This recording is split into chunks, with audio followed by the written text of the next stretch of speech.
Hello, my name is Sharon Racusin.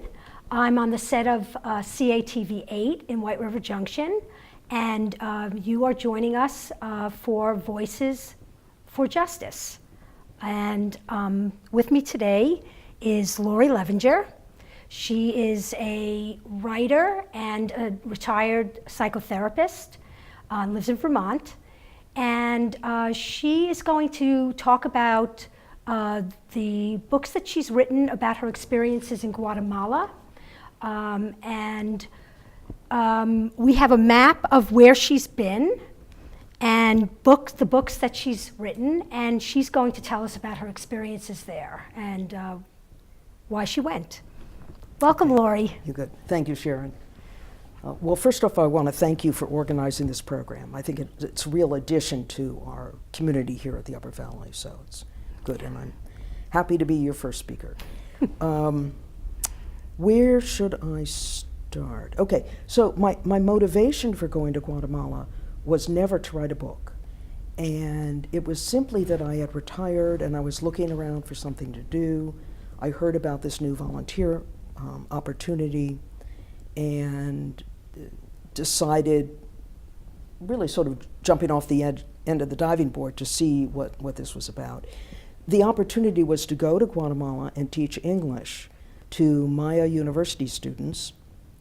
The Maya are the indigenous people in Guatemala. And these young people are all scholarship students, and they had requested English instruction because they felt it would further their professional development, and they could read academic articles online and things like that. Most of us who went were not teachers by trade, and it's really a challenge to teach English and to teach to people who don't speak when it's your native tongue. That's right. And then people will ask you questions like, why is this there, and why is this spelled like that? I'm like, I don't know, that's how you speak English. So that part was very challenging. The program was started and run by an organization that was in South Woodstock at the time, it's now on Cape Cod, called the Maya Educational Foundation. And the students program, the Maya Educational Foundation funds the students' scholarships. Mm-hmm.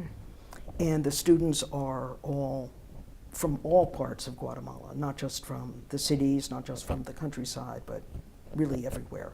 They have to apply to be accepted to the program. They get a small stipend. And for most of them, they'll be the first person in their family to finish high school, mm-hmm. let alone go ahead and go to university. So it was a remarkable opportunity. Maybe I can direct you to the map. Can you just tell us a little bit about where you were and where the students came from? We're talking about, the first program started in 2004, mm-hmm. so I'm not sure I remember where all the students came from, but basically they come from the entire country. Mm-hmm. And Guatemala City is the capital, it's in here somewhere. We stay in a fairly touristy colonial town called Antigua, mm-hmm. Which is 45 minutes away from the city, the capital. The students often take a very long bus ride or a ride on a pickup truck mm-hmm. to get to the class. And one of the things that was so interesting about them, they range in age from about 17 or 18 to 30, depending on when they actually started university and where they are in their studies. And they were completely dedicated to learning English. And so here you have all of these neophyte teachers who are like, I don't know how to teach English. I mean, what do I do now? And these kids, young people, who were just incredibly committed. And when we asked them to do their homework, they did their homework. We asked them to come on time. It's kind of a funny story. The first morning when I run the program now, and we're in our 12th year. And when I start, I say to them, we have a whole group meeting, so there'll be 20 students and the 10 teachers or whatever. And I say to them, look, we're on U.S. time here. We're on Gringo time. So if I tell you that the program is starting at 8:30, I don't mean 9 o'clock, and I don't mean 9:15 either. I'm not talking about Guatemalan time. I'm talking about U.S. time. And at 8:32, I'm going to start talking. And they just look at me like, how is that possible? At 8:32, I start talking. So they learn to accommodate an American style of instruction and what the expectations were, which are quite different from what they have at university. So tell us a little bit about the students and your relationship with them. Yeah, the students were, none of us knew anybody. Most of the volunteers didn't know each other. I'm talking about the first year now, in 2004. The students do know each other, but not necessarily very well.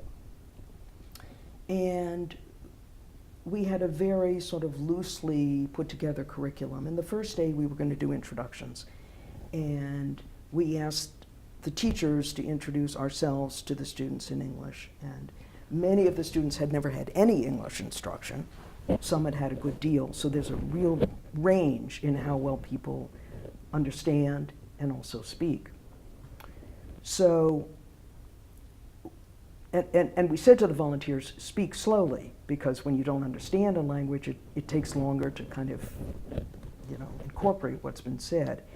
And sometimes, and I also say, speak for a very short period of time, like a minute, maybe 2 minutes. And sometimes people would get up and they talk for 10 minutes about their garden and about their kids and about their animals, and and the students are just sitting there looking like they got hit by a truck. So we've had to learn to be very, very sensitive to other people's level of language and style of language acquisition. So the first day the teachers introduced ourselves. And we always stand up in front of the group and we're all sitting in a circle, and it became very quickly it became a community of learners. And which is also interesting because most of the adults were mostly women, not entirely, but mostly women my age. So you have middle-aged and late middle-aged teachers and students who are essentially late adolescents. So it's a cross-cultural as well as a cross-generational kind of opportunity for everyone, including the teachers. So the second day, we asked the students to introduce themselves in English. Now, I don't know how much you know about Guatemala, but there are 23 indigenous languages there. So most of these young people are already bilingual. They speak their native language, they speak Spanish, which is the language of the country, and the language of instruction, and then we were teaching them English. So one by one, they stood up, and you probably remember when you took French or Spanish or something, the introductions were very formulaic. They would say, hello, my name is Juan, I'm from this village, there are this many people in my family. Then they'd look really nervous and they'd say, done, and they would sit down, and everybody would cheer because they knew how anxiety-provoking it was to do that. And the way this project really began for me is that one of the young men at the end of the introductions stood up and he said, hello, my name's Fernando, and I'm from such and such a village. And then he said, I'm a survivor of the Guatemala Civil War. My father was killed when I was 4 months old. And he sat down. And there wasn't a sound in the room. And it was really kind of stunning because I realized in that moment that I did not know that there'd been a civil war in Guatemala.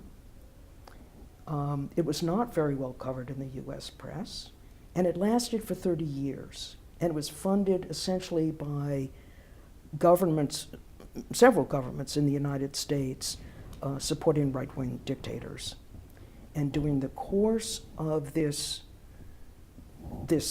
civil war, which many people believe was really an attempted genocide against the indigenous people, it was not covered in the US press, and many people in Guatemala, including these young people, had never spoken in detail, even with peers, about what had happened to them. You see this a lot in Holocaust survivors, but it was quite striking. There's a page in the book, and I know it's page 17, that shows you asked your son to help you do some research about how the press reported this.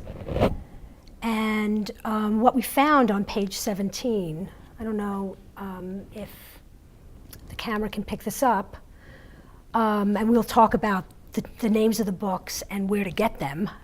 The New York Times published 829 articles about El Salvador, 605 about Nicaragua, and 322 articles about Guatemala.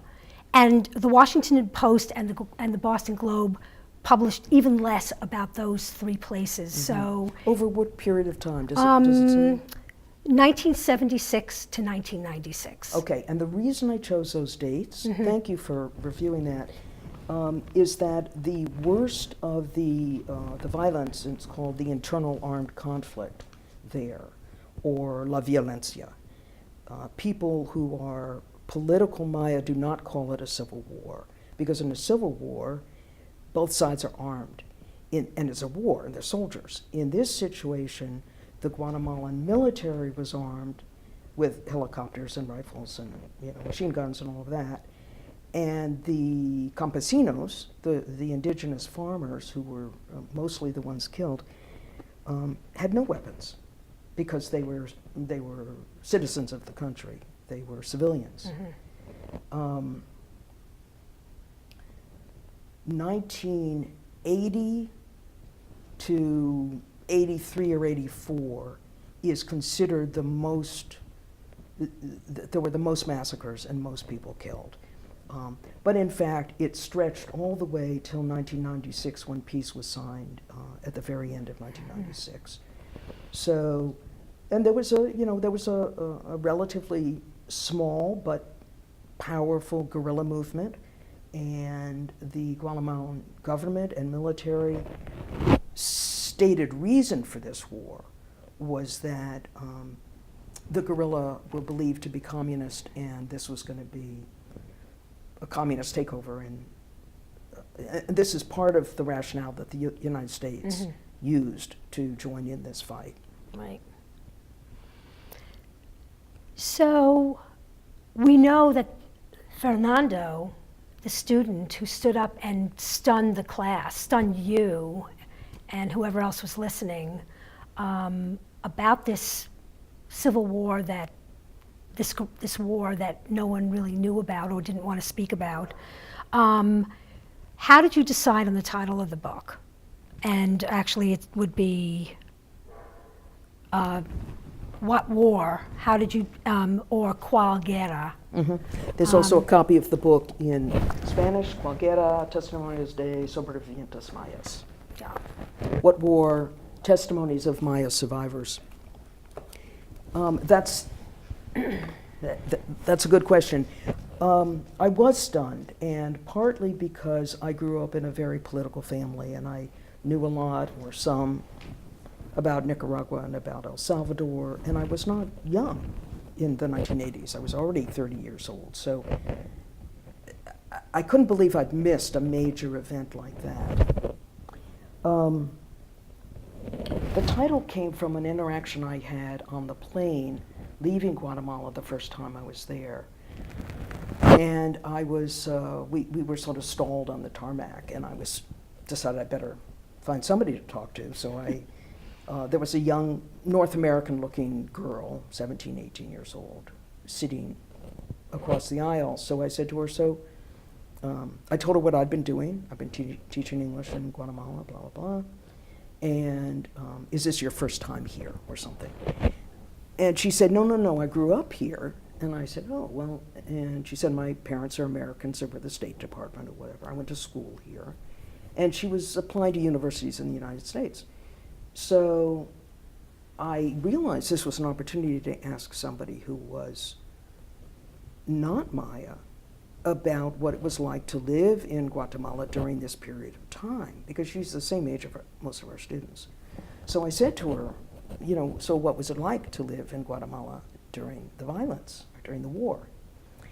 And this was a very well-bred, nice young woman, and she looked at me and she said, "What war?" And I realized in that moment that the answer to what war was dependent on your ethnicity, where in the country you lived, how old you were, and that everybody's experience, men and women, religious or non-religious, everyone's experience was different. And so the chapters in this book are named for the person who's giving the testimony. So there'll be a chapter that's called Fernando's War, and he talks about his experience, and Elida's War, she talks about her experience. Right. So in reading the book, I was also very moved. And one young man, Porfirio, I believe his name was, he was, I'm saying, drafted into the army, where he was fighting his own indigenous people. Mm-hmm. And I think at some point realized it. I'm calling it drafted, mm-hmm. because he had to go into the military. Right, right. What happened during that time is that, as you say, many of the young men, the soldiers, were indigenous, maybe most. Indigenous are about 50 to 60% of the population in Guatemala, and it's often difficult to tell if somebody's indigenous Maya, if they're Ladino, which is like a mestizo in Mexico, white and indigenous mixed, and then there's a very small population of white people who are descendants of the original Spanish and the German colonists. What happened to Porfirio, and what you're referring to, is that and this happened to a lot of young men, is basically he was snatched. So he's going to school, he's telling me the story, he's 13 years old. He's walking on the path through the forest to school. The military truck pulls up. They grab him physically, and they put him in the truck, and they say, "Okay, now you're going to be a soldier." And he was shocked. He didn't want to be a soldier, and he was 13 years old. So there's a good outcome to this story, and many of them are not that good. He was taken to the army base. His father found out where he was when he didn't come home from school, went to the army base, and pleaded with them to release his son, which they did. But Porfirio tells a story about another guy who describes exactly what you're talking about, was indigenous fighting indigenous. One of the questions that people often ask,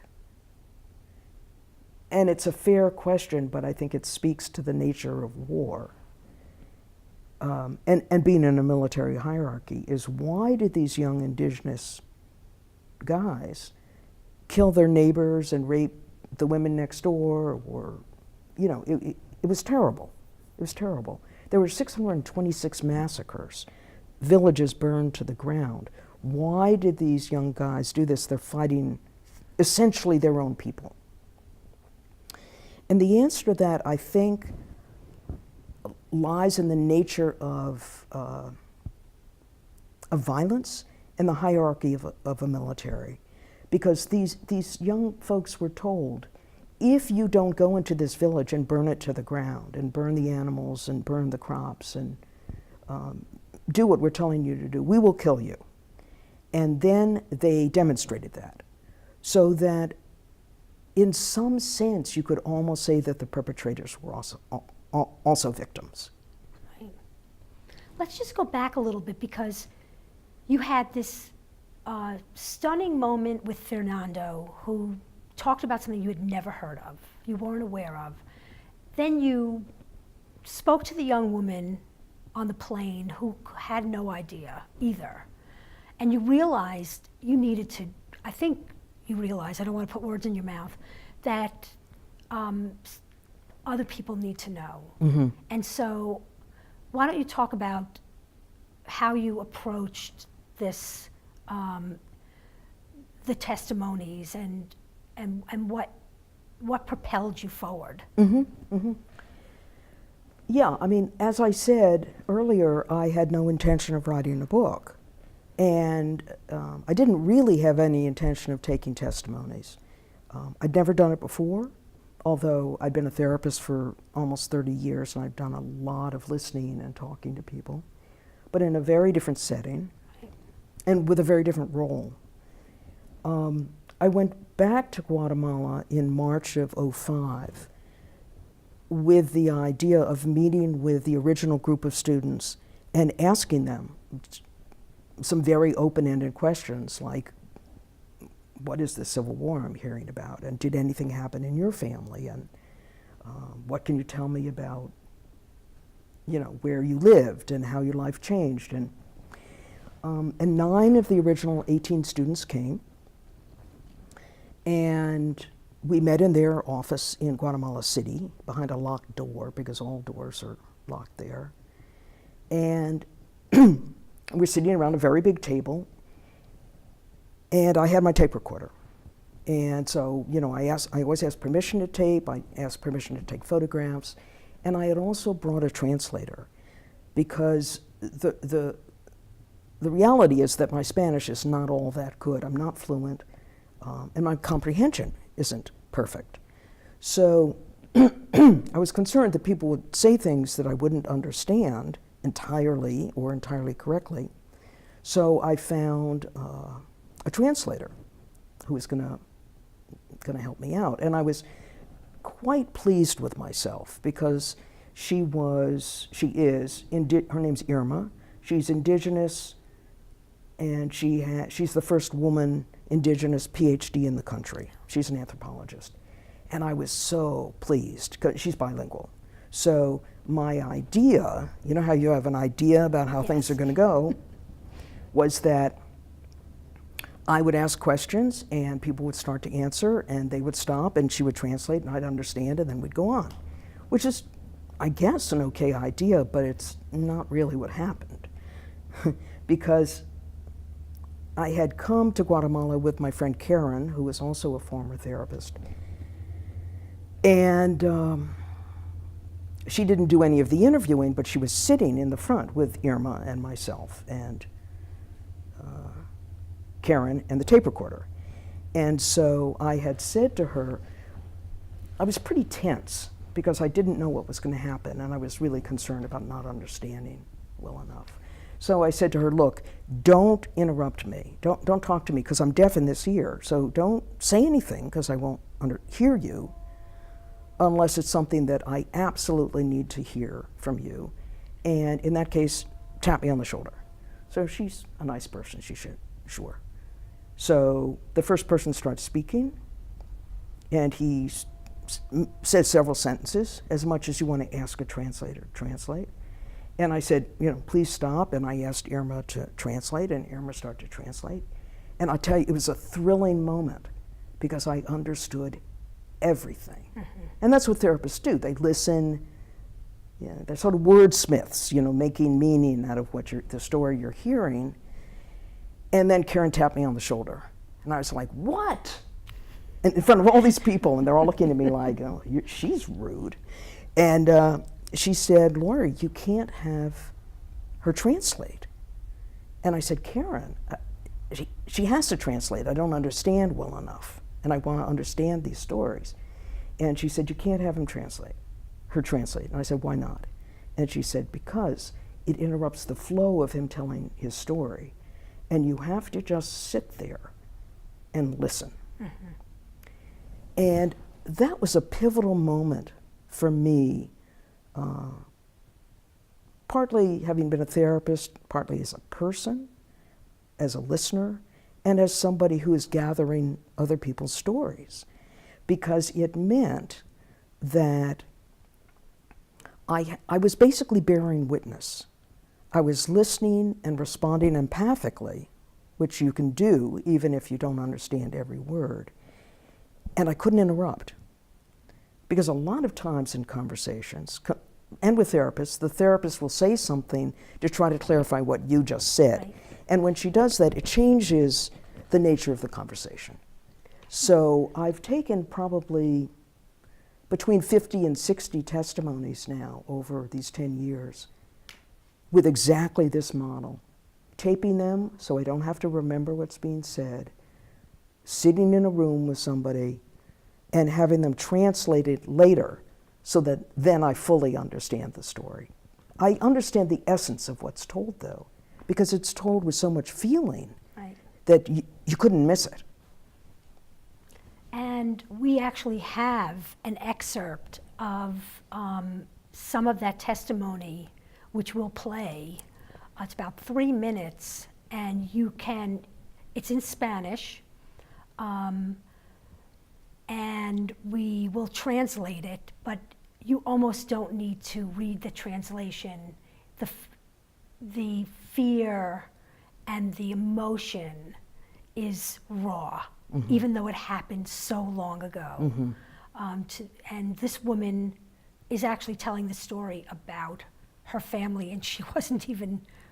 She wasn't born yet, yeah. And this was passed down through the family. Decidieron salir de Uspantán. Mi mamá solo con su ropa que tenía y otro más, un poco de ropa de mis hermanos, no tanta maleta, solo pequeño, y salieron. Mi mamá se fue para Huehuetenango y mi papá para Cobán. No juntos. No juntos. Ajá. Para ¿Es peligroso? Es peligroso, era peligroso si se veía juntos. Entonces, mi papá se fue para Cobán y mi mamá para Huehuetenango. Esa noche caminaron mucho. No sabía, mi mamá tenía miedo porque antes no había celulares ni forma de comunicar. Entonces, ese miedo de ya no ver a mi papá, o si lo agarraban, cosas así. Estando ya en Huehue, mi mamá en un lugar pequeño, y todos los días salía al parque a ver si llegaba mi papá.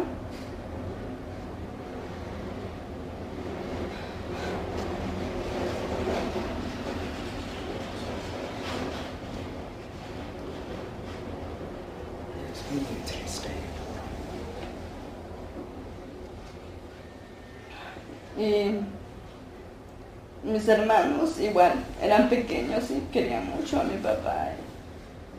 Y le preguntaba a mi mamá. Cuando llegamos en la camioneta, viene mi papá. Y no estaba. Pasaron 2 meses y él no estaba, no llegaba. 2 meses. Todos los días salía. Hasta que llegó todavía. Pero él estaba muy delgado, sin comer, porque él había estado escondido en las montañas, caminando de noche hasta llegar a Huehue. Caminó mucho para ir con mi mamá, pero logró llegar.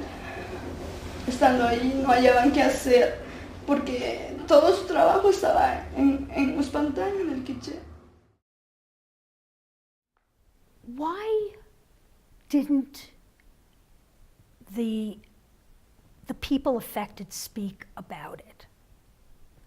Why? It wasn't just Americans that didn't know. It was the rest of the country didn't know either. Absolutely. And what do you think? Why do you think that is? I think I know some about that, and I've asked my informants, the people who've given testimonies. It's essentially, and it still is, a culture of silence. So people were afraid. If parents were afraid if they told their children, that would psychologically traumatize the children, which undoubtedly it would have. People were afraid that there were still spies in their own community and they would be targeted. This genocide was so out of control, and maybe this is true of every genocide, I'm not knowledgeable enough to say, but the worst in human nature came forth. And the example that was told to me is, you know, some guy is living next door to a family and the family has a cow. These people are very poor, okay, so the farmers. So the family has a cow, and the guy who doesn't have a cow thinks they're rich and he wants a cow. All he has to do is go to the military commander and say, that guy over there, he's a guerrilla. He's feeding the guerrilla, he's giving them medicine, he's a guerrilla sympathizer, and he will be killed. And then he gets the cow. Now, it sounds so absurd to our North American years, but the rule of law, particularly during this period of time, we're talking 30-year period of time, was non-existent. It's a culture of silence, and it's a culture of impunity. And which means basically, there's a very famous quote from a forensic anthropologist named Clyde Snow, who says, if you want to get away with murder, Guatemala's the place to go. It's pretty damning. The Amnesty International suggested that Guatemala had imploded during that period. It was worse than impunity. It collapsed. It did collapse. All sense of righteousness and justice was not there. Right. And the government and the military had a rationale for what they were doing, and the racist belief that the Maya were the problem in the country, that the poor indigenous who were there way before the Spanish came in 1521, that they were the problem, and that if the Maya were eradicated and wiped out, the country would prosper. Well, it's a very racist notion. It's also not true. Right. So that was the underpinning, not just, you know, these guys are communists and they're going to take over, which was 100% not true, but that the government couldn't prosper because these people, and then they promoted the racist ideas that every country does, which is these people, them, are dirty, not educated, don't eat the right food, they're barefoot, their women keep having children, you know, all the things that you say about people that you want to marginalize. And that was the party line in Guatemala probably from the beginning. And if you look around the room at the beautiful, they call them trajes, which means suit, the clothing that they weave, it's absolutely stunningly beautiful. It's so intricate. The embroidery, they add so much beauty to the country. You quote in the book Judith Herman, and she talks about PTSD basically, and the effects of speaking.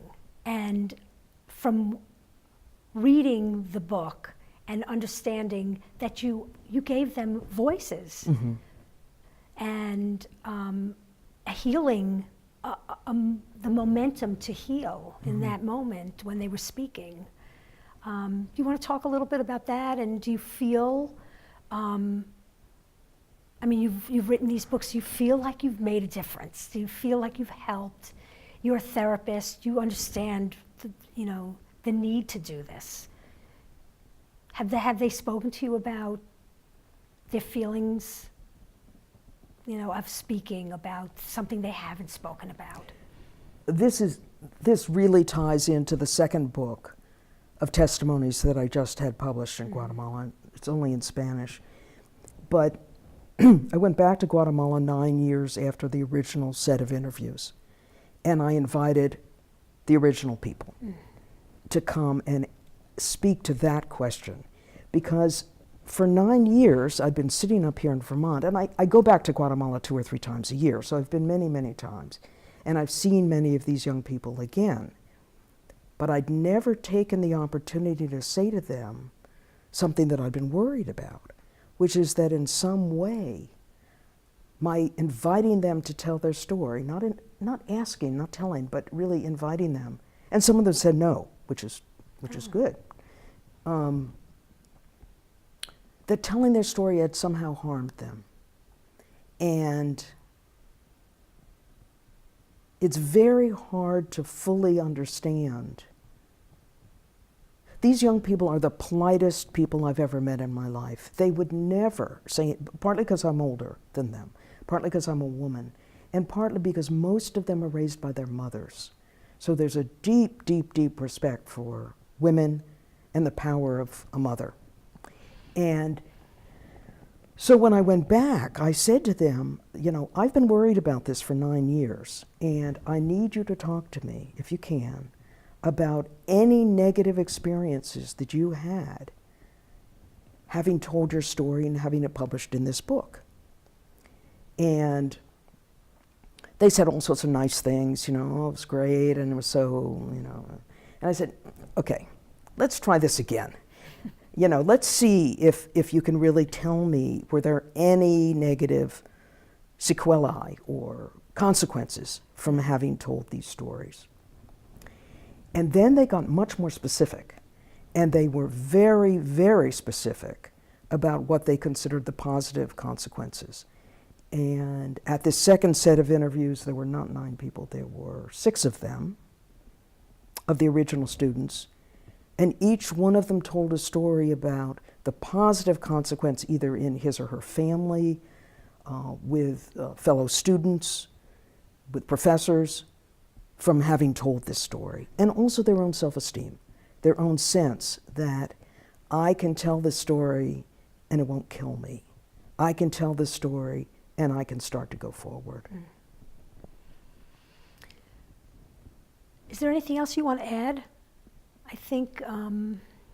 Yeah, actually, I want to talk a little tiny bit about the book, about what war. Okay, so this is What War. Qual Guerra, also published in Spanish in this country and also in Guatemala.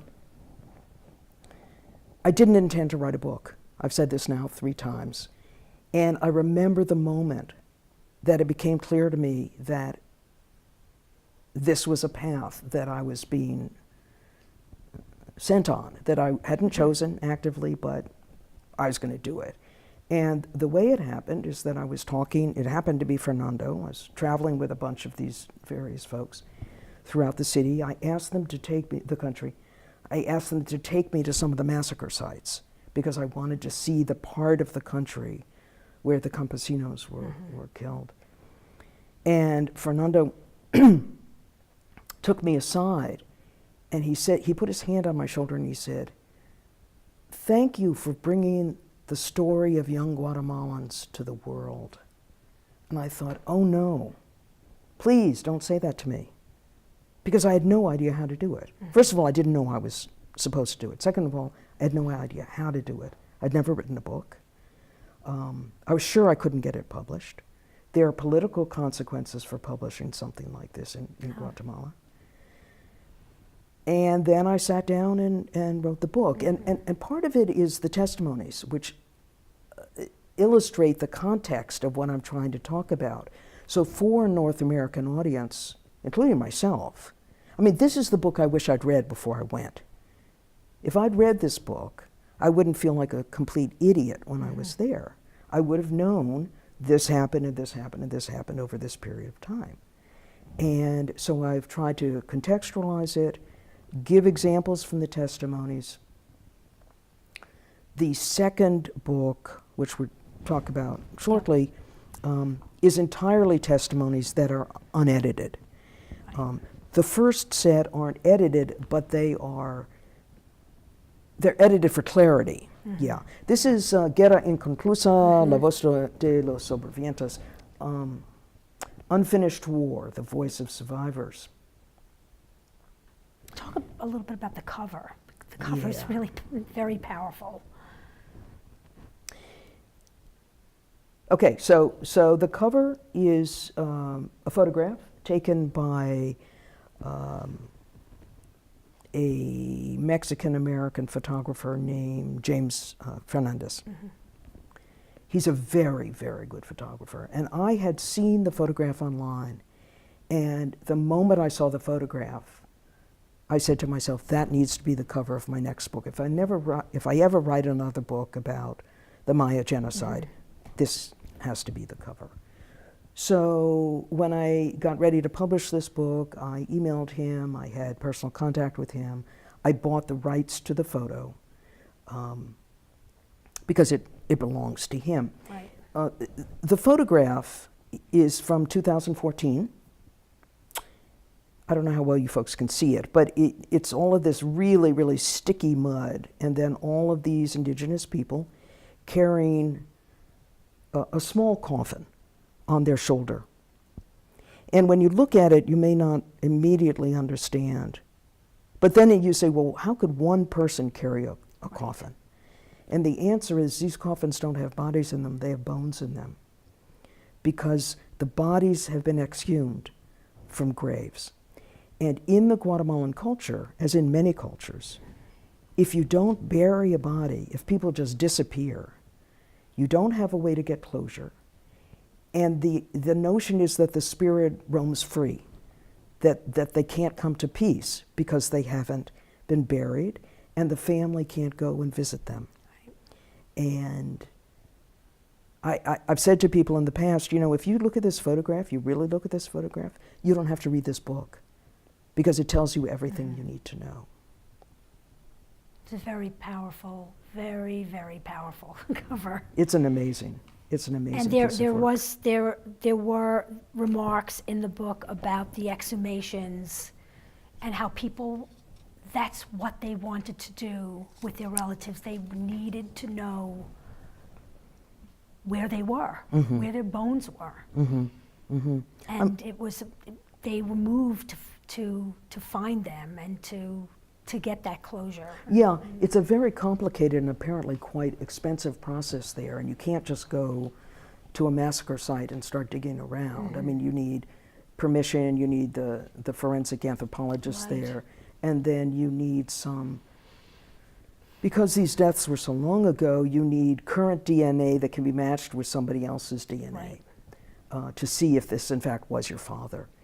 And the way these disappearances happened were so catastrophic.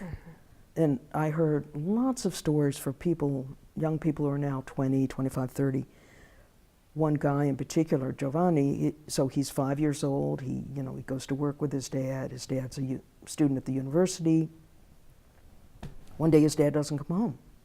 So where's my dad? Well, he's not here.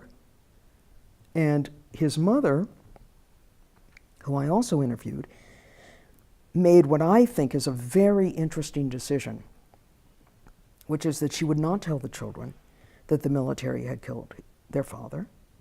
She didn't want to frighten them, and she said very explicitly, I don't want them to grow up hating anyone.